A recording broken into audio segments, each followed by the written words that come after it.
him being out really changes Lehigh's chances to win here. They've got the depth and the personnel, I think, to combat, him not playing in this game. The reason for that is, Lehigh's going to play through their guards regardless. And the one sort of thing Colgate might have on them, which is their size, I don't necessarily think helps them if Lehigh is playing, with 4 guards on the floor, which they did at times on Sunday to combat that Boston University had. And actually, when Parolin went out, Lehigh kind of made their run.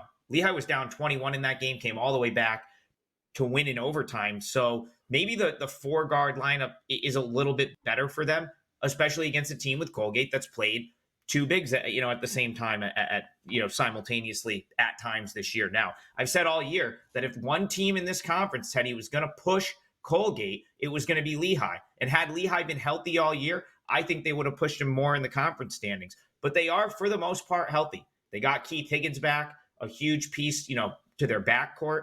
Tyler Whitney-Sydney's the best guard in the conference, in my opinion. And Colgate really, I don't think it's they've made a big enough deal, or anyone's made a big enough deal about the fact that this Colgate team isn't the caliber of teams that they've had the last 5 years when they've been going to the NCAA tournament year after year.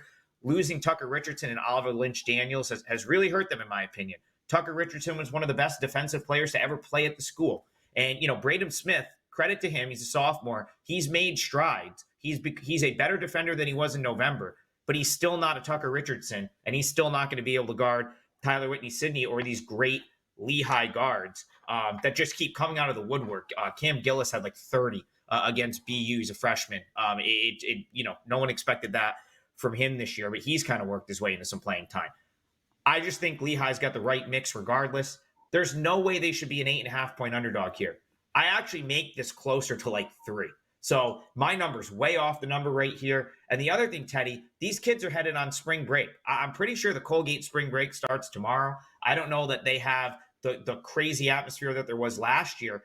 And Lehigh's probably going to bus of kids in. There was a bunch of Lehigh kids at the Lafayette game. It's only 3 hours away. I bet they show up for the final. Lehigh plus 8.5. I think it's a great bet, and I won't be surprised if they pull the upset. So I want to ask you about the Patriot League Championship games in general. Do you have a feel? Is this a spot where historically the favorite's been able to dominate?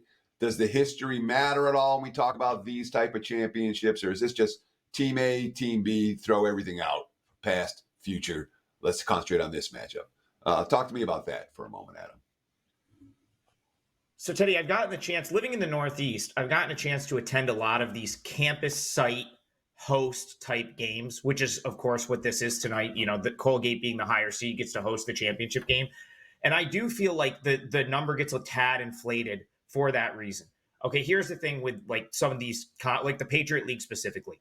They don't get a good turnout most of the year. The majority of the year, all these Patriot League teams typically play in front of half full gyms. And so even Colgate, there's a misconception that they have this great home court advantage. They have a good quote unquote home court advantage because they've been a good team for the last half decade. So they win their games because they're just a good team.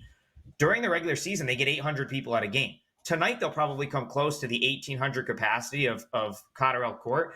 But I think, when I was at Lafayette the other day, I think the great crowd just elevates the game. I don't think it really hurts the road team that much because it kind of makes the atmosphere great for both teams, in my opinion. So I've seen it with a lot of these games. The home team keeps getting bet up. They're always laying too many.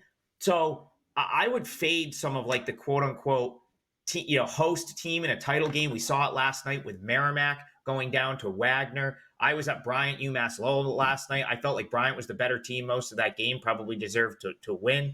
So I think this is just a very generous number and way too inflated based on the scenario.